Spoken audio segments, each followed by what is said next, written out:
Welcome. Today, we are undertaking a very serious and I think necessary examination of a case that truly captured global attention, the tragic murder of Anni Dewani. It's a case that requires a great deal of sensitivity, and we're going to approach the sources you've shared with us with the utmost respect for the profound loss at the heart of this story. Absolutely. Anni Hindocha was an engineer born in Sweden in 1982. She was just 28 years old when her life was cut short on November 13th, 2010. And she was on her honeymoon in South Africa, which just adds another layer of tragedy to the whole event. It does. Now, the sources detail an incident that, on the surface, began as a shocking and seemingly random act of violence, a carjacking. But it very, very quickly became something far more complex and, frankly, deeply controversial. That's right. So our mission here is to meticulously unpack the information in these documents. We're going to track the arrests, look at the conflicting confessions, which are just wild, They're incredibly contradictory. and then chart the trials and analyze the final legal outcome. This is really about understanding the profound complexities of the case. And the single allegation that elevated this from a local tragedy to an international spectacle was the claim that this wasn't random at all. Right. The allegation was that this was a premeditated murder for hire, staged to look like a hijacking, and that it was allegedly instigated by her new husband, Shrien Dewani. And that's the central thread we have to follow. So let's unpack this chronologically. We're going to trace how the narrative evolved from what seemed like a robbery gone horribly wrong to this calculated contract killing, and then, crucially, to what the South African High Court actually found. To really understand the whole picture, we have to start with Anni's background. Her family story, as detailed in the source material, is one of displacement and resilience. They were originally of Indian origin but living in Uganda. Exactly. Until the early 1970s, when Idi Amin issued his decree expelling Asians from the country, they were forced to leave to find a new home. And that's how they ended up in Sweden. Anni was born and raised there, in a town called Mariestad. That's right. Years later, she met Shrien Dewani in London in 2009. They had a bit of a cross-border relationship for a while. Before she moved to the UK in March of 2010. Correct. And they got engaged just a couple of months later, in May. Now, the sources are quite clear on this point. While on the outside, they were planning this big, beautiful wedding. Internally, things were not perfect. The sources described their relationship as sometimes troubled. And that detail, of course, would come under a microscope later on. They went ahead with the wedding, a very large ceremony in Mumbai, India, on October 29th, 2010. Yes, near Lake Powai. They were even planning a second civil ceremony back in the UK for people who couldn't travel. And the honeymoon began almost immediately. So let's look at the timeline of that trip. They arrived in Cape Town on November 7th. They did. They spent 4 nights at Kruger National Park first, and then flew back to Cape Town on November 12th. And it's at the airport on the 12th that they make this fateful connection. They hire a taxi driver, Zola Tongo, to take them to their hotel. A 5-star hotel, the Cape Grace. And Tongo wasn't just their driver for that one trip. They decided to retain him as a sort of informal tour guide. Which brings us to the night of the crime, November 13th. Tongo was their guide for the day. He was. And he drove them through the city and at some point into the township of Gugulethu. They had dinner first at a place called Surfside Restaurant in a suburb called the Strand. And after dinner, they headed back into Gugulethu.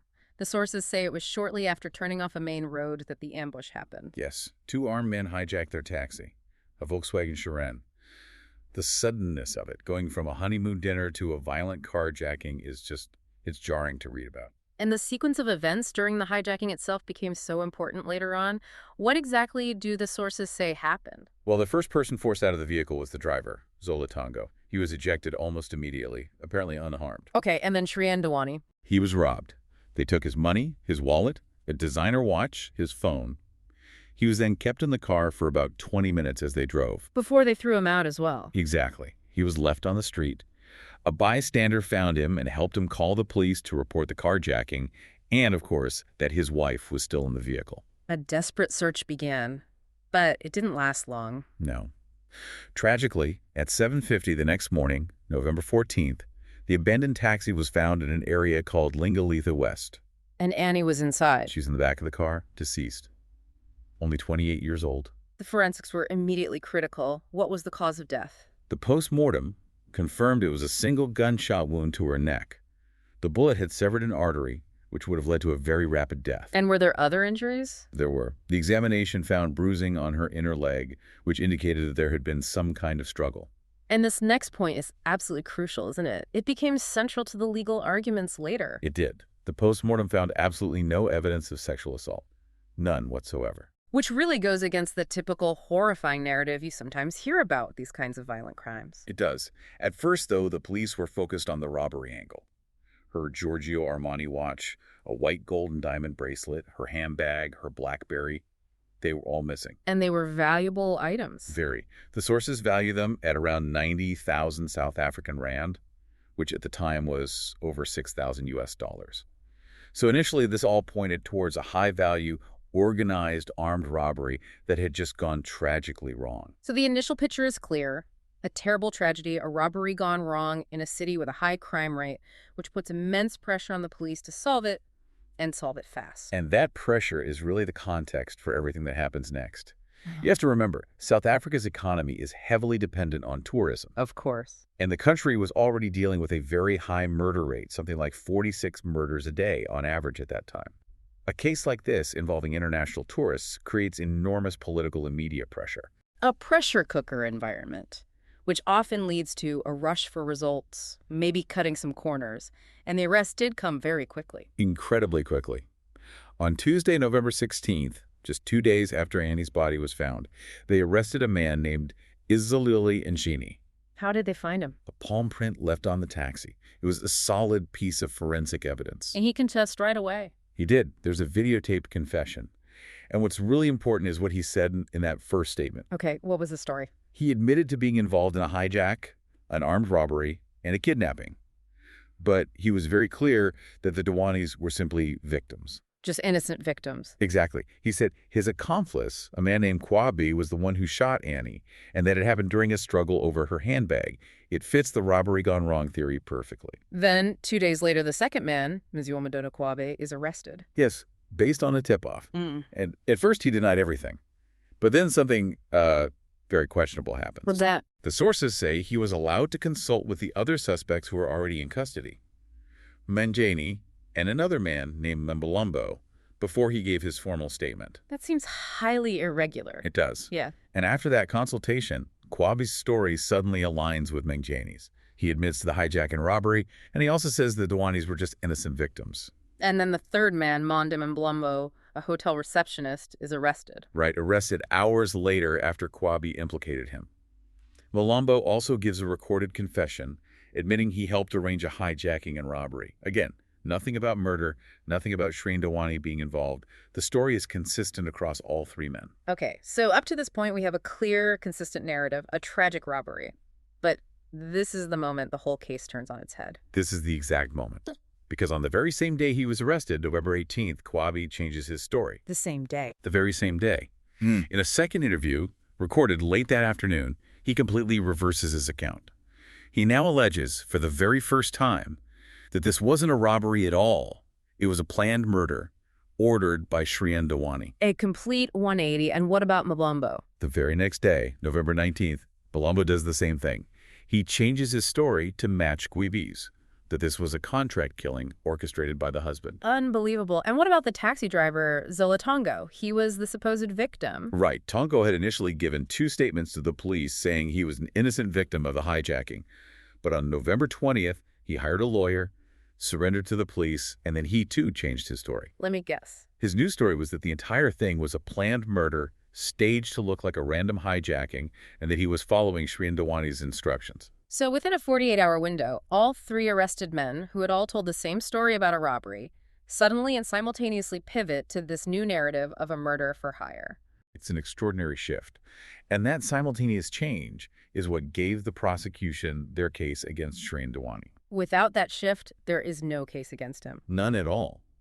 By November 20th, the prosecutors had 3 interlocking stories, however suspect their origins, that all pointed to the victim's husband. That's what allowed them to formulate the charges. The entire case was built on that foundation. Okay, so to really understand what happens next, we have to look at the legal framework here. These 3 men, Tongo, Kwabi, and Mbulumbo, were facing life in prison.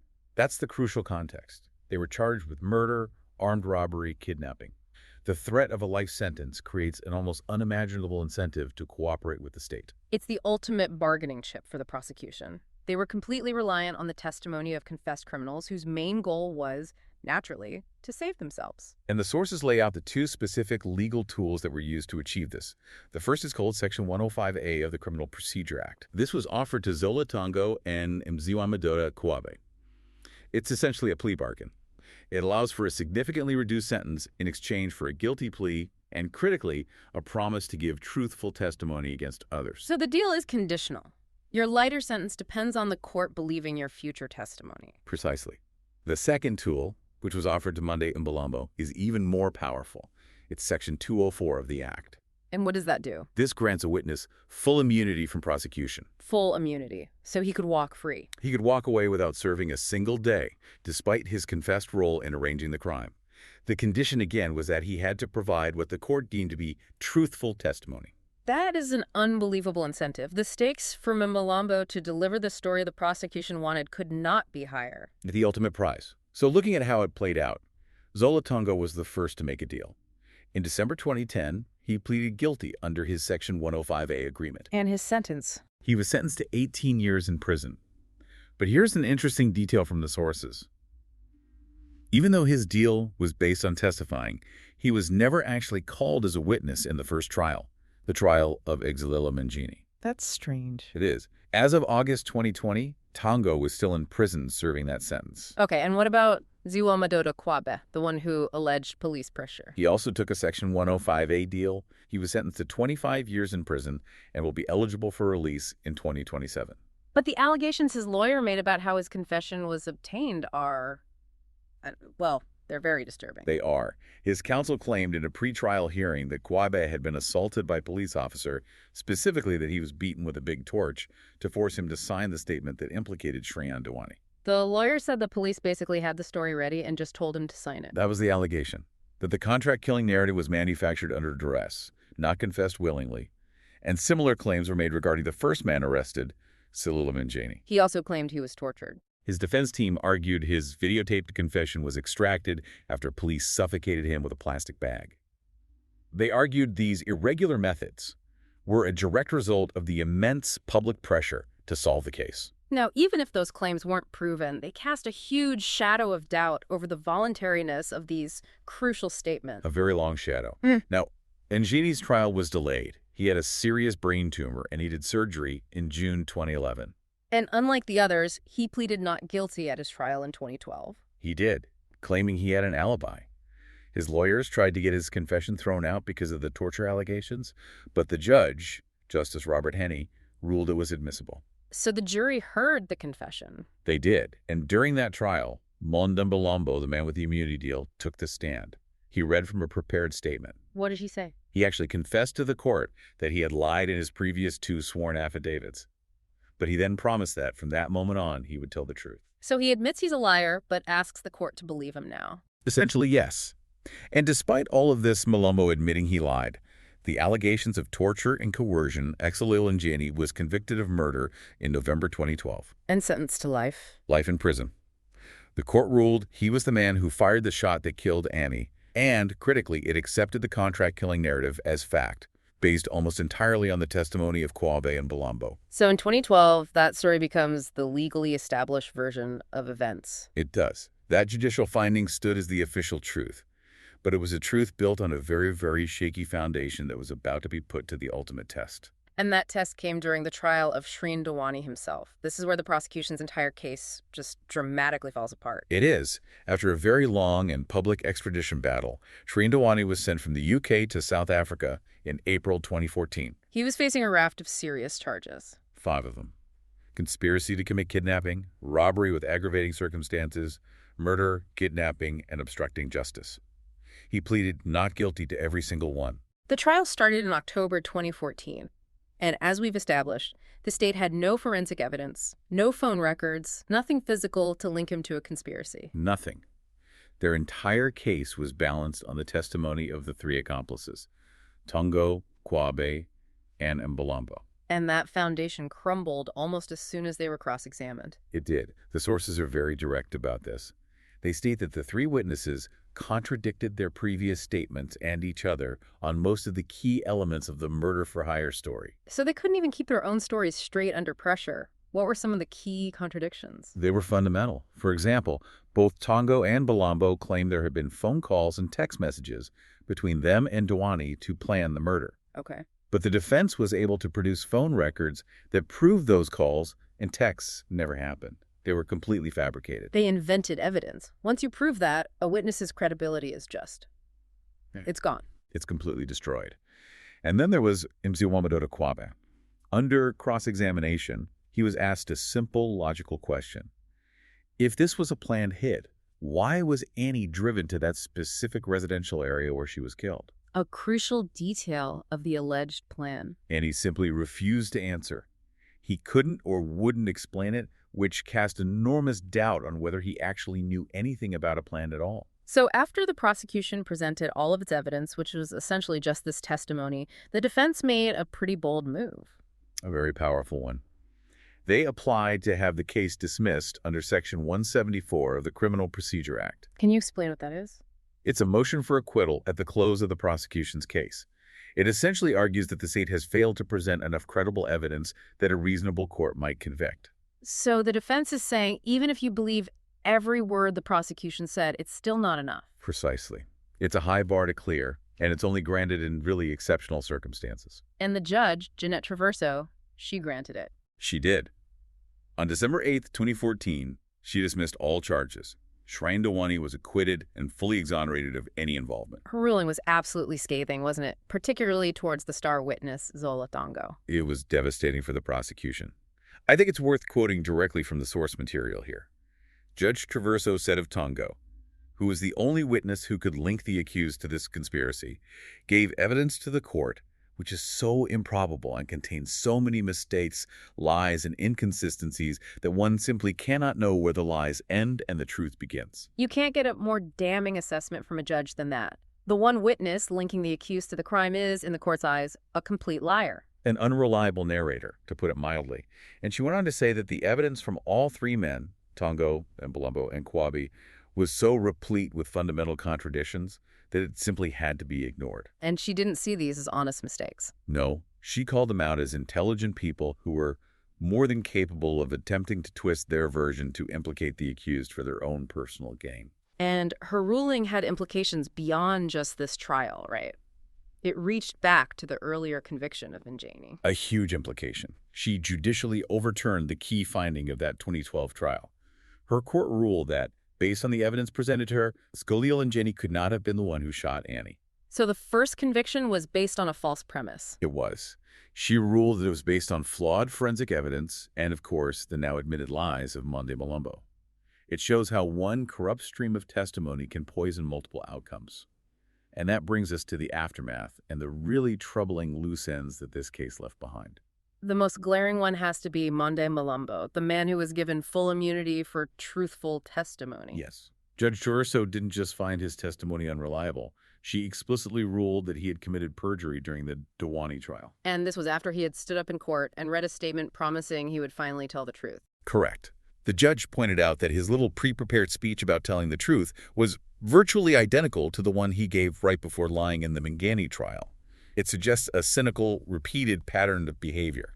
So the court finds he committed perjury while under a deal that required him to be truthful. What happened to him? What were the consequences? And this is probably the most astonishing part of the whole story. There were no consequences. None. Despite the High Court's finding of perjury, and despite his own admission that he helped arrange the crime that led to Annie's murder, Malombo was never prosecuted.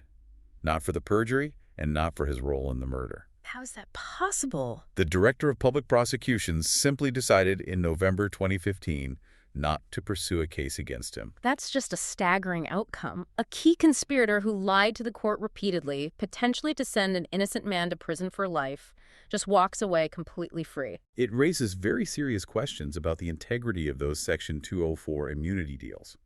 You have to wonder if the desire to secure a conviction, any conviction, outweigh the need to hold a proven perjurer accountable. It seems like it.